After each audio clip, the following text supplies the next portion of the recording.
الحمد لله رب العالمين والعاقبة للمتقين والصلاة والسلام على سيد الأنبياء والمرسلين جزا الله عنا سيدنا ومولانا محمدا صلى الله تعالى عليه وسلم ما هو أهل الصلاة والسلام عليك يا رسول الله.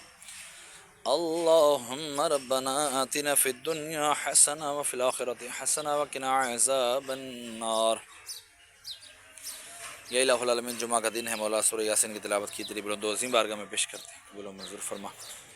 اس کا اجر و ثواب تو اپنے شاہ نشان عطا فرما، جو تو نے ثواب عطا فرمایا تیرے محبوب صلی اللہ تعالیٰ علیہ وآلہ وسلم کی بارگاہ بے دست بنام ہدیتاً تحفتاً نذرانتاً عقیدتاً ادباً عزم پیش کرتا ہوں، قبول و منظور فرما. آپ کے وسیلے سے آپ کے والدین کریمین تو کی بین طاہرین، آپ کے ازواج مطہرات، آپ کے صحابہ کرام، صحابیات، تابعین، تبع تابعین العظام، تمام سلاسل کے بزرگان دین، حضرت آدم علیہ السلام سے لے کر آج تک اور آج سے لے کے قیامت تک کے مسلمین مسلمات مومنین مومنات کے ارواحوں کو درجہ بدرجہ اس کا ثواب پیش کرتے ہیں، قبول و منظور فرما. یا الہ العالمین، خصوصاً بالخصوص ہمارے محسن بھائی کے والد امجد بھائی مرحوم کی ارواح کو اس کا ثواب پیش کرتے ہیں، قبول و منظور فرما. یاسین کی برکت سے ان کے درجات بلند فرما، کی قبر کے طریقہ دور فرما، قبروں کو جنت کے باغوں میں سے باغ بنا، کفن کو جنت کے کفن سے تبدیل فرما.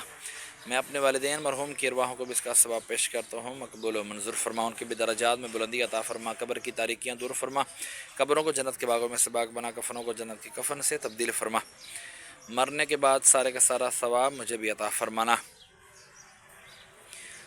یا اللہ، جمعہ کے دن ہے مولا، ہماری تمام نیک و جائز ہوئیں، قبول و منظور فرما. مولا دکھا دے مدینہ کیسی بستی ہے، جہاں میرے مولا تیری دن رات رحمت برستی ہے. بار بار حج و عمرہ کی سعادت عطا فرما مولا، بار بار حج و عمرہ کی سعادت عطا فرما. یا اللہ میرے گناہوں کو معاف فرما، یا اللہ میری خطائیں معاف فرما. بار بار حج عمرہ کی سعادت دے دے مولا، حج عمرہ کی سعادت دے دے مولا، کرم کر دے. وصلی اللہ تعالی علی خیر خلقہ محمد وعلی آلہ وصحبہ اجمعین برحمتک یا ارحم الراحمین.